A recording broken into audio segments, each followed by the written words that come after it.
I still remember I had this story I really wanted to post on Instagram. It was personal, very honest, and I edited it 3 times, even hunted down the perfect emoji for it. And just when I was about to hit post, that annoying little voice in my head, it just said, "What will people think?" And suddenly my finger just froze midair, like it was waiting for some sort of green signal from the divine. I just sat there, staring at my phone. Story ready, but courage? Not so much. You've been there, right? That weird mix of excitement and fear, like you're about to give a presentation and you're standing there on the stage in your pajamas. So honestly, every time someone says, "What will people think?" I don't know why, but I really want to launch a shoe across the room. Not at the person, but just at that sentence. Because those 4 words, "what will people think?" they've shut down more dreams than bad Wi Fi. They've stopped more people from speaking up, from pitching bold ideas in a boardroom, from applying for the role they really want. And even I've got a painfully honest LinkedIn post sitting in my draft since 2019. Honest confession. Too scared to post it, too worried. What will people say? So, yes, that little voice, the "what will people think" voice, we've all heard it. We've all let it stop us sometime or the other. And today I want to talk about how we can actually shut it up and finally press post. Hey everyone, welcome to Communicate 101 Speaking Writing Tips, the podcast where we don't just learn to talk better, we learn to connect better. I'm your host Sarika Singh, your friendly communication coach, and today's episode is for anyone who's ever sat in a meeting, biting their tongue, or walked away from a conversation thinking, "Oh, why didn't I just say that?" Let me take you back to my grade 7. We had a school assembly where students were randomly asked to go on the stage and read the news. My name got called, and I wish I could tell you how bravely I walked up, held the mic like Shah Rukh Khan in a climax scene, and dazzled the school. But no, I froze. I stood there, sweating, staring at the paper like it was Sanskrit written in reverse. The only thought in my head, what will people think? Will they think I'm stupid? Will they laugh at me? And that was it. My brain just shut down. I must have mumbled a few lines, but I walked off the stage like a ghost. And for years I believed I wasn't cut out for public speaking. But here's what's wild. No one really remembers that one incident. Not one of my friends or classmates. I asked a classmate years later. He had zero recollection. While I spent nights rewatching the humiliation in my mind like it was a next Netflix drama, and the audience, they'd changed their channel, they'd moved on. So I was judging myself, nobody was judging me. That voice in your head, the one that says, "Don't mess up," or "Everyone's watching," this isn't an honest critic, it's a drama queen. You stay silent when you should speak. You sugarcoat when you should be clear. You nod when you should push back. You rehearse the perfect comeback after the meeting ends. Let's call that voice Nervous Nisha. Now, Nervous Nisha sits in the balcony of your mind, clutching pearls and going, "Oh dear God, what if they think you're boring? What if they notice that you're sweating and you're nervous?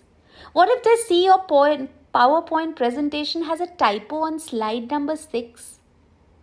Now, most people, believe you me, you have to disagree with Nervous Nisha, most people aren't really thinking about you. They're thinking about themselves. Somebody is wondering if their shoe repair is visible. They're looking at their shoes. Somebody is wondering if they're sounding smart. Another person is thinking they should have worn a darker shirt to hide the sweat patches.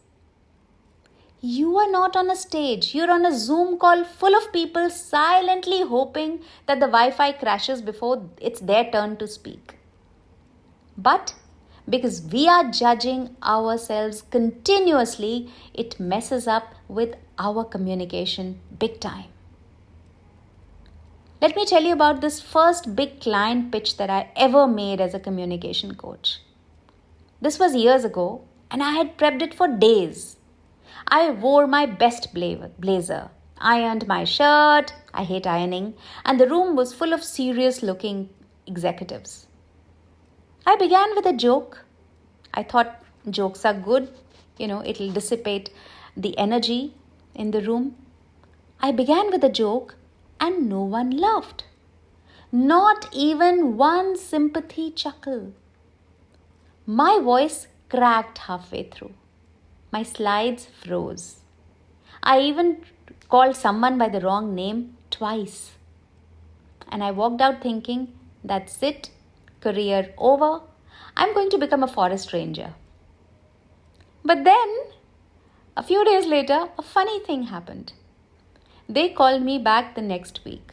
Not to scold me, but to book me another workshop. Turns out they liked my content. They appreciated my energy. They didn't care about that awkward joke or the frozen slide. That day, I learned something. And that's what I now teach every client. Your audience remembers your message far more than your mistakes.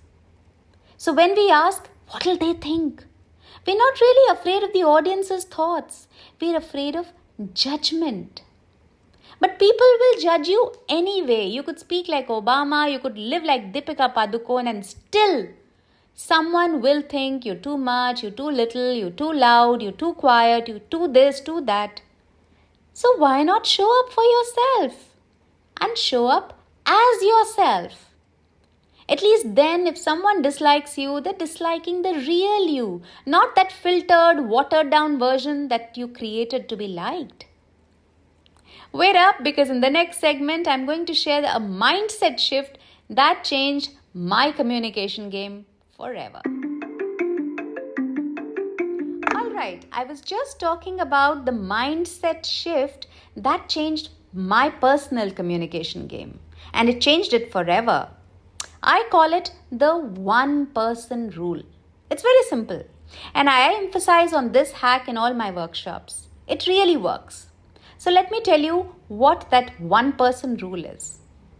Whenever you're nervous about speaking or posting or sharing something very honest, you forget the crowd. Speak to one person. That one person who needs to hear what you have to say. That's it. You're not trying to impress 100 people. You are trying to connect with one.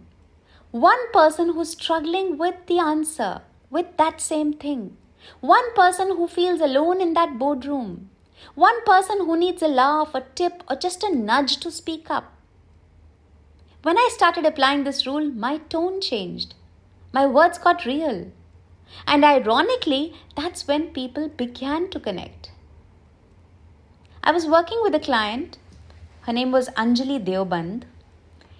She was super sharp, middle management, and she had brilliant ideas.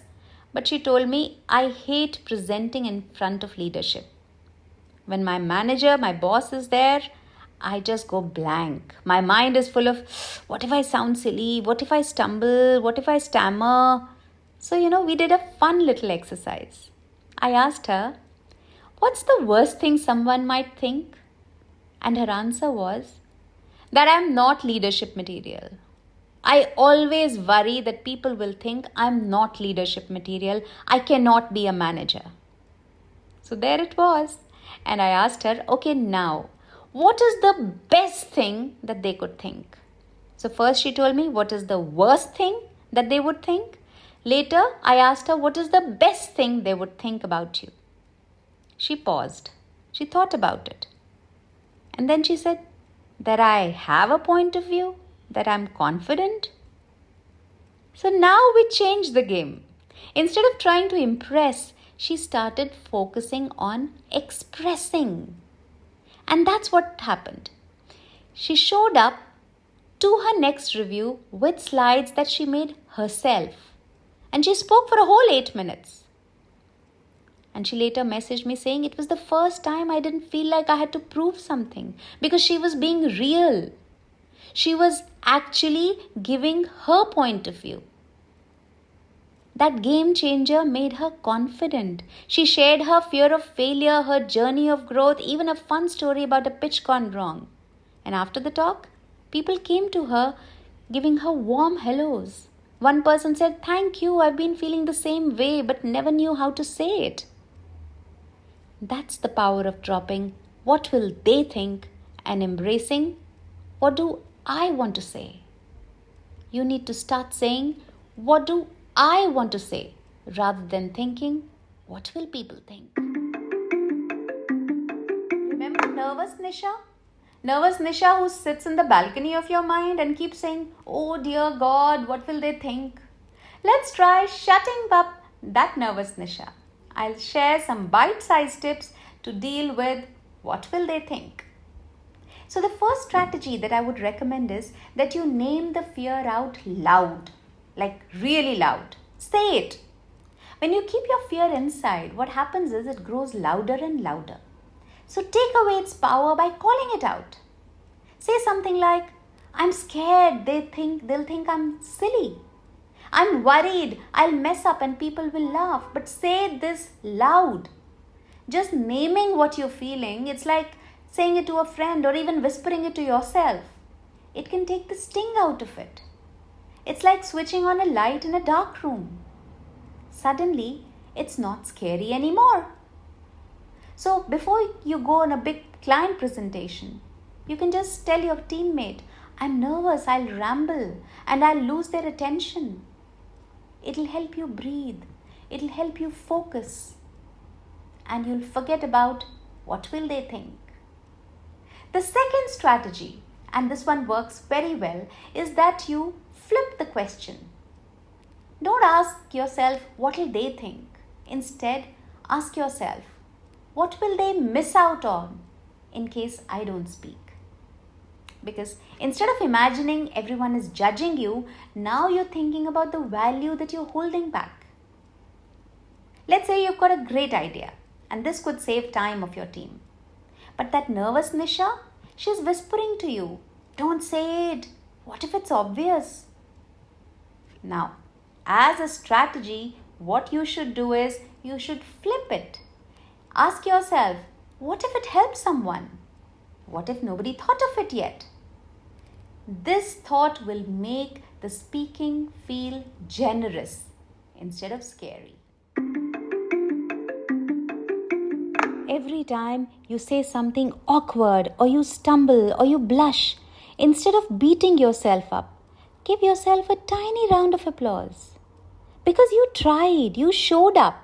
You didn't let nervous Nisha win. I once said revenue when I meant review in front of a CEO of a company. I laughed, I owned it, and I moved on. I still got my point across. Confidence isn't about being perfect. It's about showing up, even with shaky knees. So the next time nervous Nisha pops up, say, "Thanks for the concern, Nisha, but I've got this." You don't need to be fearless to speak up. You just need to speak anyway. Before we wrap, if no one's told this to you lately, let me be the first. You're allowed to be messy, you're allowed to be nervous and still have something important to say. The world doesn't need perfect speakers. I am not. Most people are not. It needs real ones. So the next time, "what will they think?" pops up. Give it a little wink and say, "Maybe they'll think I'm human." And that's enough. Thanks for tuning in to Communicate 101. If this episode made you smile, nod, or breathe a little easier, share it with someone who's been second guessing themselves lately. Until next time, speak up, show up, and don't let nervous Nisha run the show. Thank you for listening to this episode of Communicate 101 Speaking Writing Tips with Sarika Singh. If you want to be notified of upcoming episodes, be sure to hit the subscribe button and follow the podcast. I'll be back to share more stories, more life experiences, and more communication tips every Friday. If you want to reach me or connect with me, just put your comments in the comment box below or mail me at info@sarikasingh.in.